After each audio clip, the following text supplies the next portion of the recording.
je vous propose de commencer. Donc, tout d'abord, bonjour à tous, à toutes. Merci d'être avec nous aujourd'hui. Donc, les violences conjugales, c'est un sujet dont on parle de plus en plus. Donc, nous avons choisi d'en parler aujourd'hui et d'expliquer en quoi c'est un sujet important pour l'entreprise. Donc, c'est une session interactive. Vous aurez des questions qui vous seront posées sous forme de sondage, ainsi que des visuels sur lesquels vous pourrez réagir.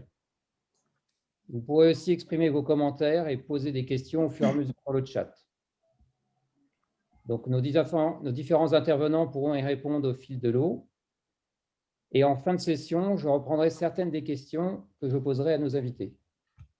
Dernière chose, les informations que nous allons vous fournir seront disponibles à la fin de la session sous la forme d'un lien. Alors, Hélène, pour commencer, peux-tu nous dire pourquoi tu t'intéresses aux violences conjugales et ce que tu fais à ce sujet? Alors, mon engagement, Bruno, il s'inscrit dans la cause des femmes en général, et puis depuis 2019 en particulier, pour la cause des femmes victimes de toute forme de violence conjugale. Alors, c'est le meurtre de ma sœur par son conjoint qui a été le déclencheur en 2019. J'ai alors cofondé une association pour prévenir les féminicides et aussi pour accompagner les familles de victimes. Et puis, et c'est pour ça que je suis là aujourd'hui, au sein du réseau Women at IBM, je lead un chantier sur le sujet. Alors, c'est ma façon à moi de contribuer à la prévention. Je me suis, depuis 2019, engagée pour faire évoluer les lois, évoluer les institutions. Et puis, c'est le sujet d'aujourd'hui, évoluer les entreprises qui ont, elles aussi, un rôle à jouer. Merci, Hélène. Alors, un premier sondage. Donc, vous avez 20 secondes pour répondre.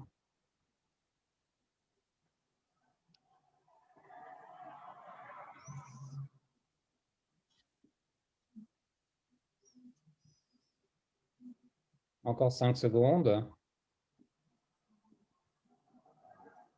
Fin du sondage. Voici les résultats. Donc, une majorité pour la réponse 3, une femme sur 10, et c'est bien la réponse 3. Alors, Hélène, c'est quoi exactement les violences conjugales? Comment ça se définit? Alors, ce qui est important de garder en tête, c'est que les violences, elles ne se résument pas aux violences physiques, qui sont celles dont on parle le plus. Elles sont de formes multiples et bien souvent, elles se cumulent. La plupart des appelantes sur les numéros d'écoute, elles cumulent 2 ou 3 formes de violence. D'accord. Tu peux nous donner des exemples simples et concrets pour qu'on puisse bien comprendre? Oui, alors bien sûr, sur les violences physiques, ce sont celles qui laissent des traces visibles. C'est lorsque l'auteur me bouscule, lorsqu'il me frappe ou qu'il tente de m'étrangler. Il peut aussi taper dans les murs, briser des meubles juste à côté de moi. D'accord. Et est-ce qu'il y a d'autres types de violences? Oui, et là, je voudrais insister sur celles qui sont beaucoup plus insidieuses, que sont les violences psychologiques et les violences verbales. On peut même parler des cyberviolences. Là, ce dont on parle, c'est de contrôle, c'est d'emprise. Donc, on parle même de contrôle coercitif. Dans ce cas-là, ce qui se passe, c'est qu'à force de dénigrer et de dévaloriser en privé ou en public la personne, l'auteur isole sa victime, il la dévalorise. Et bien souvent, il inverse la culpabilité, ce qui fait que la victime se sent presque responsable de ce qu'elle vit. Donc là, sur les formes concrètes que ça peut revêtir, ça peut être des insultes, des menaces, du harcèlement téléphonique ou par SMS. Ça peut être l'installation de logiciels mouchards ou encore l'usage du revenge porn. D'accord. Quoi d'autre? Est-ce qu'il y a d'autres choses encore? Alors, moins connu, il y a aussi les violences économiques et administratives. Alors, celles-ci, elles vont mettre la victime en situation de dépendance et d'isolement. Par exemple, ça peut être un conjoint qui va interdire à sa femme de travailler, qui va bloquer sa carte bancaire, ou alors qui va être seul à contrôler l'accès au compte bancaire au compte administratif. On peut penser au mot de passe de la sécurité, du compte sécurité sociale ou allocation familiale, ou exercer un contrôle extrêmement fort sur les dépenses. Bon, ça peut même aller jusqu'au chantage sur les situations d'immigration ou la confiscation des papiers d'identité. Très bien, merci Hélène. Alors, un premier visuel sur lequel vous pouvez réagir dans le chat. Et donc, du coup, la question se pose, c'est comment ça commence, ces violences? Parce que tous les couples ont des scènes de ménage. Donc, où est la frontière entre scène de ménage et violence conjugale? Alors, oui, tu as raison. Dans tous les couples, il y a des conflits. Mais ce n'est pas forcément synonyme de violence. Le conflit, c'est quand on exprime dans le couple son désaccord, mais que l'autre vous laisse l'exprimer. J'aime bien reprendre les propos d'Ernestine Renet qui parle d'être dans un couple démocratique. Alors que la violence, c'est lorsqu'il y a souvent il y a une dépendance affective et il y a une domination et une dévalorisation de l'autre.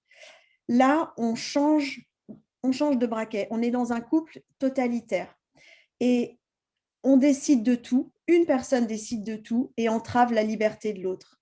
Ça, c'est la violence et c'est puni par la loi. C'est très clair. Alors, un deuxième sondage. Vous avez à nouveau 20 secondes pour y répondre. D'après vous, combien de femmes sont victimes de violences conjugales chaque année en France? Excusez-moi, je crois que j'ai une petite erreur. Ce n'est pas le bon sondage. Excusez-moi, je reprends.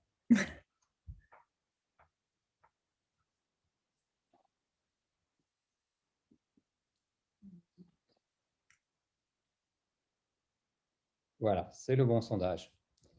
Donc, combien de femmes sont victimes de violences conjugales chaque année en France?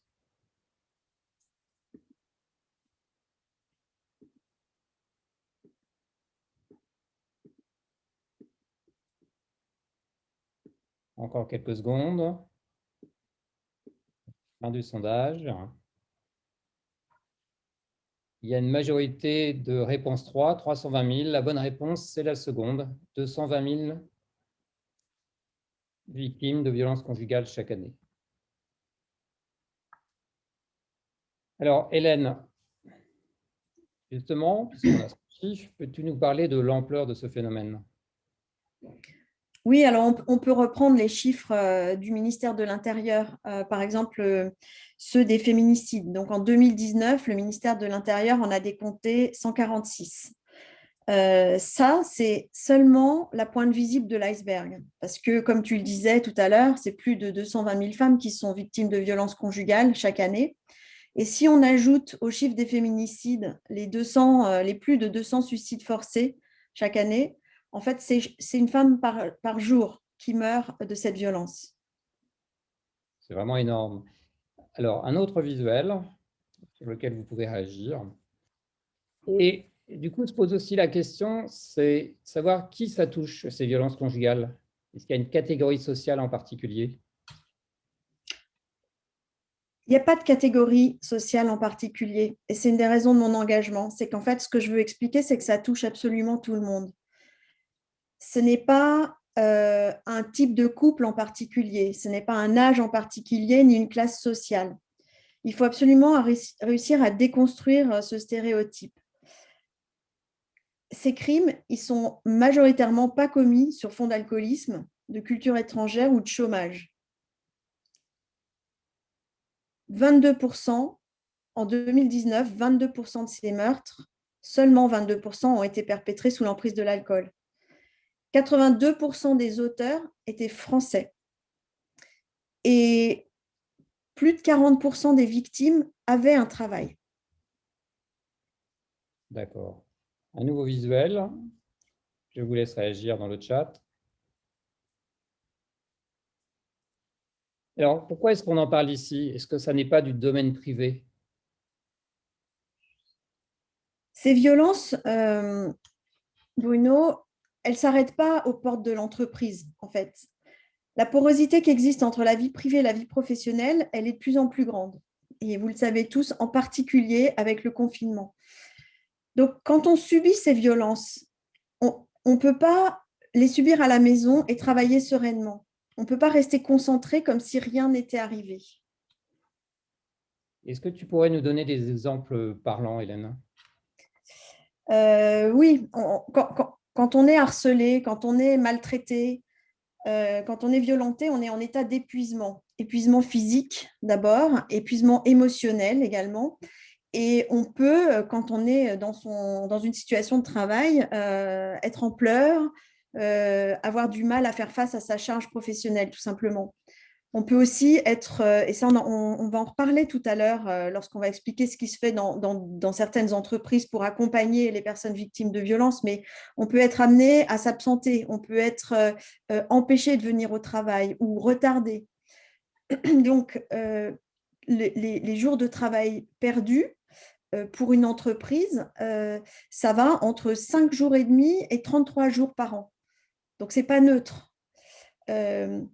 Si on est harcelé chez soi ou maltraité chez soi, quand on va au travail, on peut être suivi, on peut être attendu à la sortie, on peut être harcelé jusque sur notre lieu de travail par un conjoint ou un ex-conjoint avec des tonnes de SMS, avec des appels répétés. C'est impossible d'être serein dans ces cas-là. On est toujours en état de vigilance, aux aguets. Et ça complique les choses pour répondre aux attentes de l'employeur.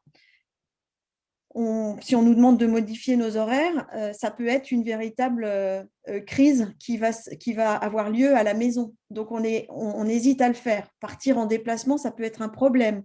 Aller en formation, ça peut être un problème. Donc, on se retrouve dans une situation où la salariée victime de violence, elle est plus prompte à commettre des erreurs, mais en plus, elle peut presque être perçue comme une mauvaise collaboratrice. D'accord. Alors, un troisième sondage, 20 secondes. D'après vous, quel est le pourcentage des victimes qui déclarent que les violences conjugales ont eu un impact sur leur travail?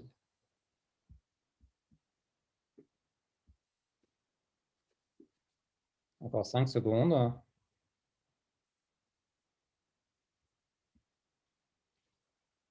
Le résultat du sondage, une majorité de 55%, et c'est bien 55%.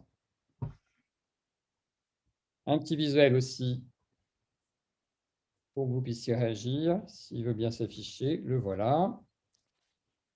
Est-ce qu'on connaît l'impact économique de tout ça? Oui, alors selon la revue de santé publique, le coût des violences qui est supporté par la société au sens large, la société en général, c'est 3,6 milliards d'euros par an. Et sur ce chiffre, on sait que les entreprises en supportent une grosse partie, 40%, ce qui fait 1,1 milliard d'euros par an. Oui, ça correspond en particulier à la perte de production pour les entreprises, donc dans lequel on peut inclure l'absentéisme, le présentéisme, quand on vient mais qu'on n'est pas vraiment efficace, les erreurs, la perte de clients. D'accord. Alors, comment on explique un chiffre aussi important? Est-ce que tu peux donner plus de détails? Alors, tout à l'heure, on a effectivement rappelé le chiffre des absences au travail. Il faut rappeler que la plupart des victimes, elles vivent encore avec l'auteur et que ça s'étend sur plusieurs années. C'est-à-dire que le coût qui est engendré pour une victime, il va s'étendre sur plusieurs années. Et donc, quand on sait que pour réussir à quitter une situation d'emprise, ça demande à peu près 7 tentatives avant que ce soit fructueux, on comprend mieux pourquoi ce chiffre est colossal. D'accord. Alors, un quatrième sondage, à nouveau 20 secondes pour y répondre.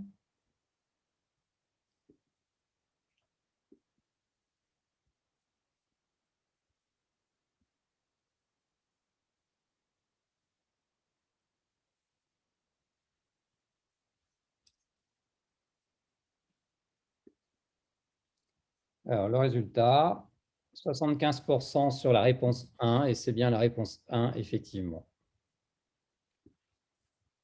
Alors, Hélène, une autre question se pose, c'est auprès de qui les personnes victimes de violences peuvent-elles trouver de l'aide? Quels sont les dispositifs proposés par l'État? Alors, il y a ceux proposés par l'État, comme ils sont opérés par une association, mais ils sont proposés par l'État, c'est le 3919, qui est un numéro d'écoute national. Ça, c'est un numéro qui va permettre de signaler, d'écouter, d'être écouté, de comprendre quelles sont les options qui s'offrent à soi en fonction de la situation dans laquelle on se trouve. Et puis après, pour les situations d'urgence, il ne faut pas négliger ce numéro, c'est le numéro 17, c'est l'appel à la police. On peut aussi les contacter par SMS au 114. Mais la plateforme que je trouve la plus efficace, moi, pour l'avoir testée à plusieurs reprises, c'est arrêtonslesviolences.gouv.fr. Et sur cette plateforme, on clique sur besoin d'aide. Très vite, on vous demande votre code postal et on est en lien avec des policiers qui sont formés à évaluer la dangerosité de la situation et à vous orienter. D'accord, très bien. Donc ça, c'est l'État. Et les associations, est-ce que tu peux nous dire ce qu'elles proposent? On a un tissu qui est très riche en associations en France sur ce sujet-là en particulier. Il y a tout le réseau des centres d'information sur les droits des femmes et des familles, les CIDFF. Il y a toutes les associations, hein. J'en compte, je crois, 130 dans la Fédération nationale Solidarité Femmes, qui sont réparties sur avec un maillage territorial d'une très bonne couverture. Après, de manière plus locale, il y a les maisons des femmes. Il y a à Paris la Maison des âmes. Donc, tout ont un rôle, et j'en oublie, bien sûr, il y en a de très nombreuses, tout ont un rôle d'écoute, un rôle de conseil, d'accompagnement et de sortie de ces situations qui va jusqu'à l'hébergement. D'accord. Est-ce qu'il y a d'autres dispositifs d'aide qui sont disponibles, qu'ils soient techniques ou autres? Oui, alors c'est vrai qu'on est beaucoup à travailler dans des entreprises technologiques, donc on ne peut pas du tout négliger ce point-là. Et c'est des dispositifs qui sont complémentaires à ce qu'on a évoqué auparavant. Il y a des applications qui existent pour appeler à l'aide. Il y a une application dont on va parler tout à l'heure qui sert à faire du recueil de preuves. Il y a des dispositifs connectés du type bouton Mon shérif.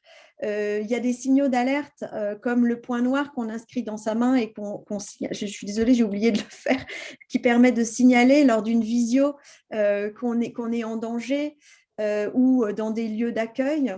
Et puis des sites qui vous aident aussi à prendre confiance, comme le site Mémo de vie qui a été lancé récemment. D'accord. Alors, l'entreprise, elle, qu'est-ce qu'elle peut apporter de plus par rapport à tous ces dispositifs? L'entreprise, elle peut être à la fois un lieu de refuge, de respiration, mais ça peut aussi être un lieu pour appeler à l'aide et pour se voir proposer des options pour sortir de la situation et être protégé. D'accord. Et j'imagine que cela peut aussi simplement commencer par la victime qui va se confier à un ou une collègue en qui elle a confiance. Oui, la moitié des victimes témoignent du fait qu'elles en ont parlé sur leur lieu de travail. Donc, nous tous avons un rôle à jouer d'écoute pour commencer. Merci beaucoup, Hélène. Jean-Louis, peux-tu nous parler de ce que peut faire l'entreprise en termes de bonnes pratiques? Oui, bien sûr, Bruno. Comme l'a rappelé Hélène, effectivement, il y a un certain nombre de choses qu'on peut déjà faire. D'abord, il y a de la prise de conscience de l'entreprise et puis une certaine agilité à répondre à certaines demandes pour que l'entreprise devienne, comme tu le rappelais, hein, Hélène, à la fois un refuge physique en cas de non-confinement, mais aussi une ressource pour les victimes vers qui les diriger. Alors, dans une approche qui peut être pluridisciplinaire, hein, l'entreprise peut prendre en charge, peut orienter, soutenir, accompagner les victimes. Et pour ça, il est important d'abord de sensibiliser. Sensibiliser l'entreprise, les salariés, comme tu l'évoquais aussi, Hélène. L'écoute, ça ne s'improvise pas, surtout dans des cas comme ça. Recevoir la parole nécessite une formation qui est spécifique. Et puis savoir vers quelles ressources aiguiller, ça ne se devine pas. Donc il faut aussi que l'entreprise mette en place un certain nombre de dispositifs d'information, de sensibilisation, y compris les managers qui doivent aussi être capables de détecter des situations de victimisation, et puis aussi professionnaliser les personnes ressources que ce soit les personnels médico-sociaux, mais aussi probablement les syndicats, qui peuvent aussi jouer un rôle là-dedans. Alors, je pense qu'il y a un certain nombre d'entreprises pionnières. Ça a démarré en 2018, je crois, avec une organisation d'entreprises engagées sur le sujet, un réseau qui s'appelle One in Three Women, dont fait partie notamment EDF.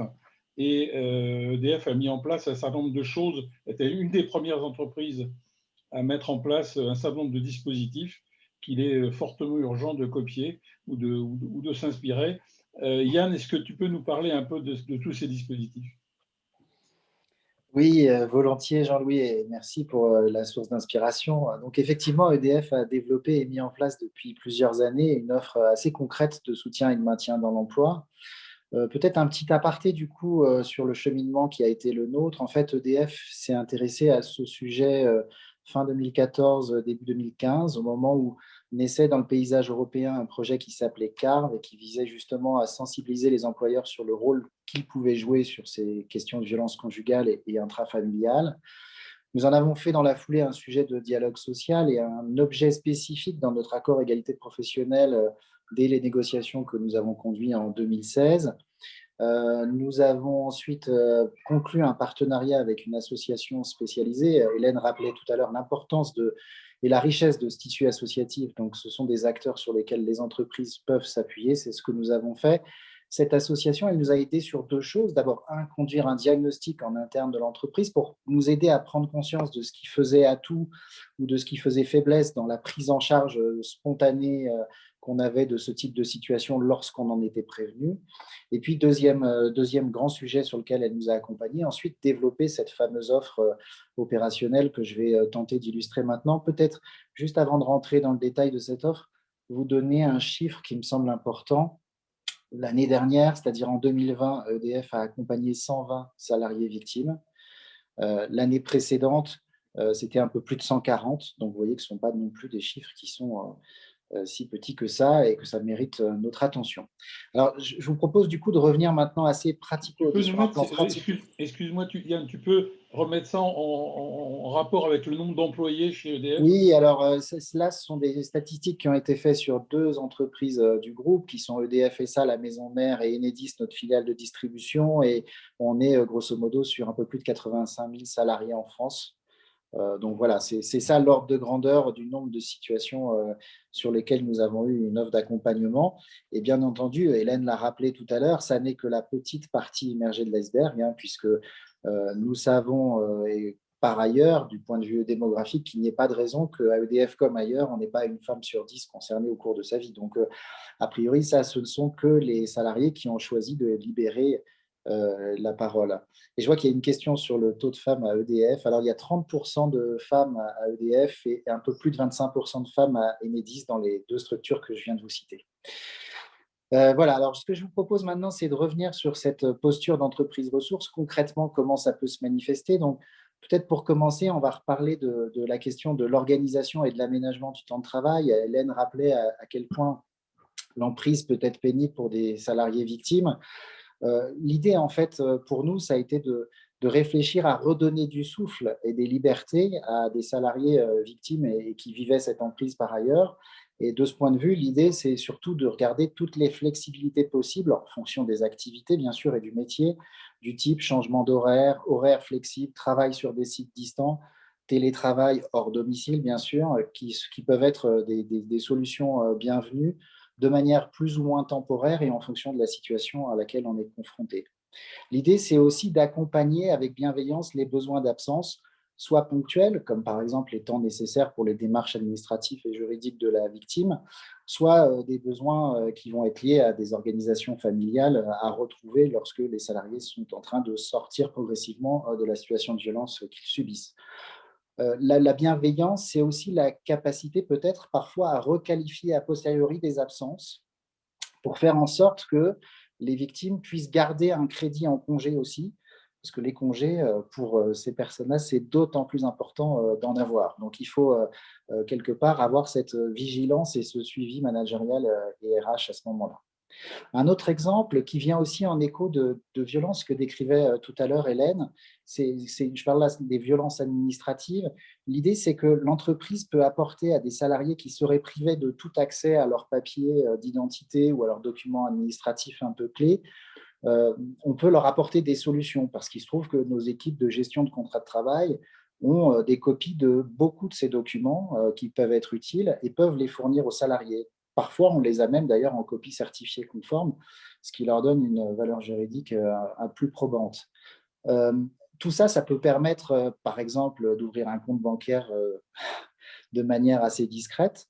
Et dans certains cas, il nous est même arrivé de mettre en place un fléchage du salaire sur 2 comptes distincts, c'est-à-dire avec une petite partie qui partait sur un compte dont l'ex-conjoint ou le conjoint n'avait pas visibilité, et ce qui permettait à une salariée victime de préparer sa sortie progressivement, son projet de sortie du cycle des violences. Donc vous voyez que parfois les choses se font dans la durée. Hélène le rappelait tout à l'heure, il faut se souvenir qu'une grande majorité de victimes vivent encore avec l'auteur des violences et il faut que l'entreprise puisse s'adapter à ça.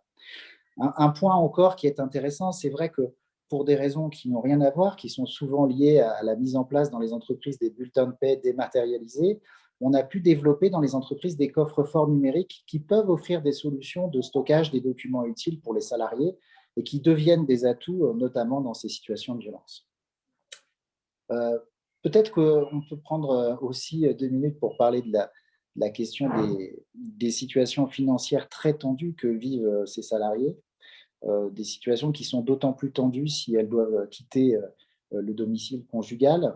Donc là, l'idée, c'est surtout de les orienter, si possible, et lorsque ça existe, vers un service social qui, soumis au secret professionnel, pourra rapidement les aider à redonner un peu d'air, à déclencher des aides financières et sociales et à les soulager du point de vue de la charge mentale. L'entreprise, elle, de son côté, elle pourra aussi accompagner ce mouvement en facilitant le déblocage de l'épargne salariale qui est maintenant prévu dans la loi suite au Grenelle de l'année dernière. Elle peut aussi monétiser du CET lorsque les salariés en sont pourvus. Elle peut procéder à des avances sur prime ou sur salaire.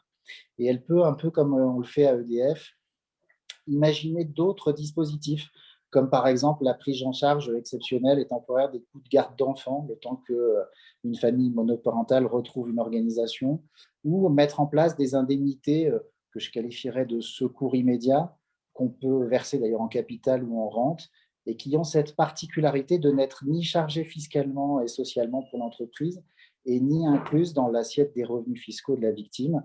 Et c'est un point très important parce que ces victimes, elles ont besoin en général de préserver des équilibres qui leur permettent d'avoir accès à des aides par ailleurs ou à des logements. Donc, il faut faire très attention à ce qu'on fait en termes d'assiette fiscale de revenus à ce moment-là. Dans les processus clés, il y a évidemment la question du logement qui vient. Alors qu'il s'agisse bien sûr du relogement d'urgence ou du relogement plus durable. Pour l'urgence, à EDF, on s'est appuyé très naturellement sur le principe de recourir à une offre hôtelière, notamment parce qu'on avait la chance d'avoir des marchés cadres en place qui nous permettaient de bénéficier d'appartements de type appart-hôtel qui sont souvent les plus adaptés à très court terme. Le recours à des solutions meublées de type Airbnb a pu s'avérer utile aussi, notamment lorsqu'il y avait des enfants en jeu ou comme dans la période récente que nous vivons, en période de confinement avec une offre hôtelière restreinte, ce type de solution de location meublée était d'autant plus pertinente. Voilà, pour le relogement plus durable, là, l'essentiel de l'action va se conduire avec les services sociaux du travail, avec des actions dûment fléchées vers Action Logement, qui permettent aux salariés d'avoir un maximum de chances d'obtenir satisfaction et de passer surtout par les commissions idoines qui ont été créées par Action Logement sur le sujet spécifique de ces violences conjugales. À EDF, on a aussi envisagé la question des besoins de mobilité des salariés, qu'il s'agisse de solutions temporaires d'urgence ou de réimplantation plus durable de la famille. Donc, même quand elles sont parties du domicile conjugal, finalement, les victimes vous rappellent à quel point elles sont encore poursuivies ou attendues sur leur lieu de travail. parce que ça reste le lieu le plus naturel et le plus connu pour leurs bourreaux lorsqu'ils souhaitent les retrouver. Donc, il faut envisager, selon les territoires et selon le besoin, des solutions de mobilité temporaire ou parfois des changements de région et des changements de métier beaucoup plus radicaux pour faire face aux situations auxquelles on est confronté. Le Yann, cas échéant, Yann, oui, merci de tous ces témoignages, mais le temps passe très vite. Donc, si tu veux oui. juste conclure sur ce que tu étais en train de dire, qu'on puisse continuer. Oui, bien sûr. Écoutez, il existe bien d'autres dispositifs utiles que nous avons parfois dû activer. On peut penser à la question de redonner accès à un véhicule, on peut parler de changement d'équipement informatique télécom ou de changer une adresse mail en moins d'une heure pour qu'un salarié retrouve de la sérénité sur site.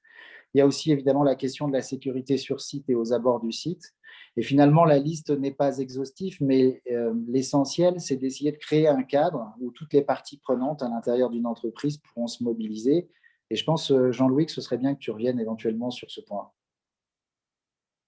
Merci beaucoup, Yann. Désolé de t'avoir pressé, mais le temps nous est compté. Effectivement, comme tu le rappelais, on peut aller un petit peu plus loin ou essayer d'ancrer un peu plus ces pratiques-là dans l'entreprise. Des entreprises qui sont déjà membres du réseau One in Three, comme EDF, comme Carrefour aussi, ont intégré ce type de dispositif dans leur accord d'entreprise. C'est un moyen de pérenniser ce type d'action et un dispositif global dont tu as indiqué quelques-unes des composantes. On peut aussi aller un peu plus loin, par exemple en rejoignant, vous avez vu dans le chat la liste du réseau des entreprises engagées. One in Two Women, c'est le mouvement de ces entreprises. Il existe une charte qui sera présente dans le lien qu'on vous donnera à la fin de la session. Il y a également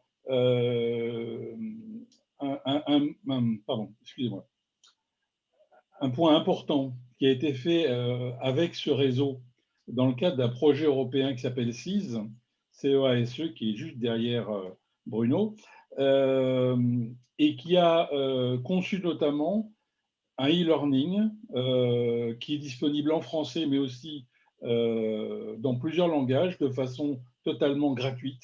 Et je vous engage aussi à aller faire la publicité de cet e-learning qui est remarquablement bien fait, avec à chaque fois, même pour les langues, des exemples dans les pays en question. Donc, c'est vraiment hyper personnalisé.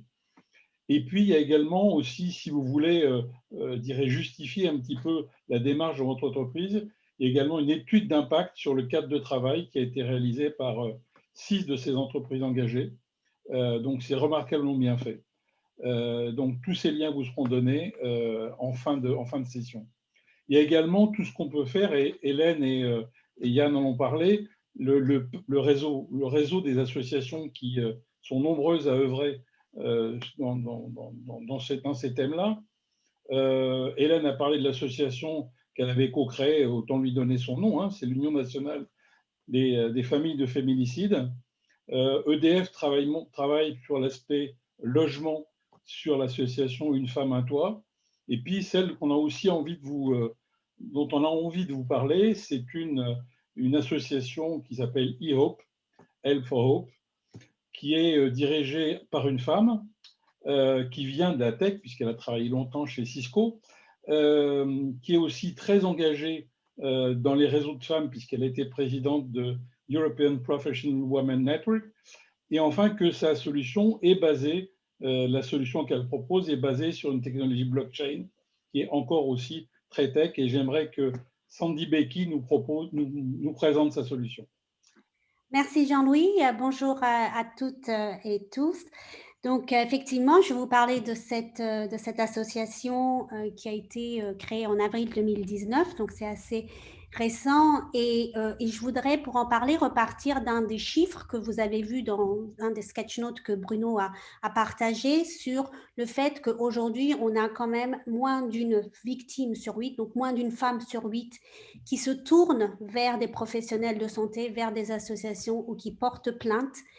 Et la raison de ce chiffre qui est très très bas aujourd'hui, c'est c'est surtout le manque de preuves. Donc, il y a deux étapes auxquelles sont confrontées ces victimes, celle de parler, de se confier. On l'a beaucoup évoqué dans cette rencontre grâce justement à l'accompagnement qu'elles peuvent avoir au sein de leurs entreprises. Mais ensuite, il y a l'étape de dénoncer, donc de se confronter à son agresseur et d'entrer dans un processus de judiciarisation.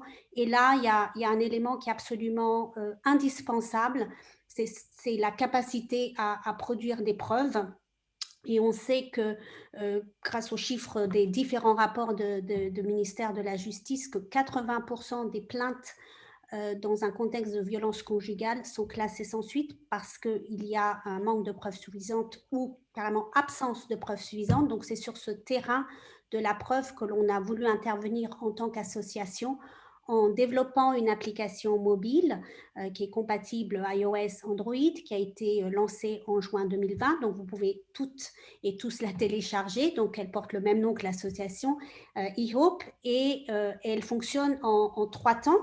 Donc, un premier temps qui est vraiment la capture des médias de faits de violence, donc des photos, des fichiers audio, vidéo, comme pour un smartphone, sauf que lorsqu'on utilise l'application, les fichiers ne sont pas visibles dans la galerie du smartphone, mais uniquement dans la galerie de l'application. Puis, dans un second temps, ces fichiers sont automatiquement enregistrés sur la blockchain. Donc, concrètement, ça veut dire que ces fichiers vont devenir infalsifiables et donc leur authenticité, leur validité ne pourra pas être discutée dans une procédure judiciaire. Et enfin, dans un troisième temps, ces fichiers sont cryptés et sont sécurisés dans un coffre-fort numérique. Yann a parlé de l'importance de ces coffres-forts numériques où les victimes peuvent donc sauvegarder un certain nombre de documents nécessaires, administratifs, mais aussi toutes des preuves de faits de violence. Et donc, le fait d'être sauvegardé sur un serveur crypté fait que si l'appareil, le smartphone était détruit, volé ou même piraté, en tous les cas, ces fichiers seraient protégés et auraient aussi donc cette garantie qu'ils n'auraient pas été falsifiés. Donc, aujourd'hui, on a évoqué pas mal de dispositifs d'écoute, d'accompagnement, d'orientation. eHope est tout à fait compatible avec tout ce qui existe, puisque nous nous positionnons comme vraiment une brique technologique et nous nous tenons donc à disposition des entreprises pour pouvoir présenter et nous insérer dans les actions actuelles. Voilà, donc en tout cas, soyez nombreux et nombreuses à télécharger cette application parce que victime ou témoin, elle peut faire une différence dans une procédure judiciaire. Merci Sandy et merci à tous les intervenants. Donc c'est le moment des questions. Il nous reste 5 minutes. Je vois une première question dans le chat. C'est une personne qui redemande le nom de l'association qui a développé cette solution. Je vais la remettre. Je vais répondre. D'accord. Ainsi que le nom de l'application. Il y a une autre question qui a été posée, c'est est-ce qu'on va faire le lien avec la reco 190 de la Convention OIT, qui n'est pas encore ratifiée en France? Hélène vient de répondre. Moi, j'ai répondu sur le suicide forcé. Je n'ai pas répondu sur OIT. Donc, j'ai cherché pour savoir de quoi il s'agissait. J'ai l'impression que c'est en lien avec les enfants, donc je ne veux pas faire de bêtises. Est-ce que la personne qui a posé cette question peut préciser de quelle proposition on parle? Vous avez donné le taux de féminicide, vous avez dit sans compter les 200 suicides forcés annuels. Oui. Vous mettiez quoi derrière ça? Alors là, j'ai répondu dans le chat, Laurence, le suicide forcé, c'est lorsque celui-ci est l'aboutissement des violences psychologiques exercées sur la victime.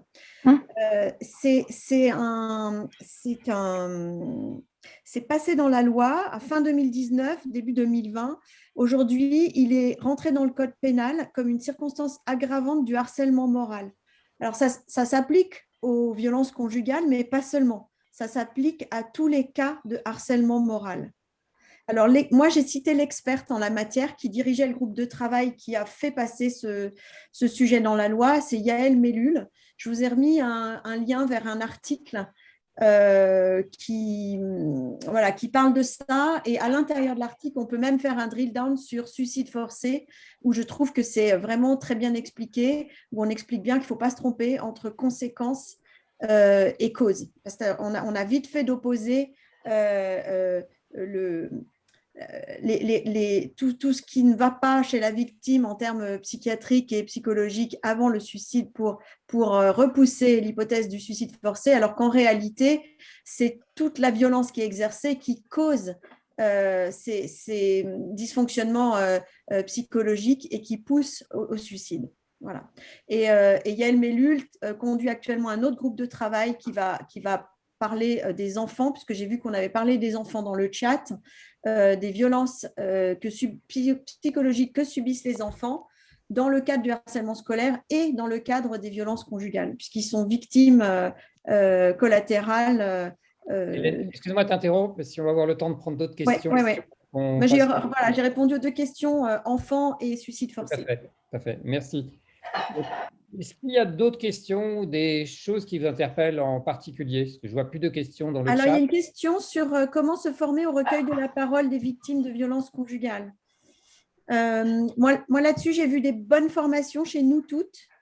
Et je sais que le centre Hubertine Auclair propose des formations très riches aussi, qu'on peut suivre de façon indépendante ou qu'on peut organiser pour qu'elles soient faites de manière groupée, dans une entreprise par exemple.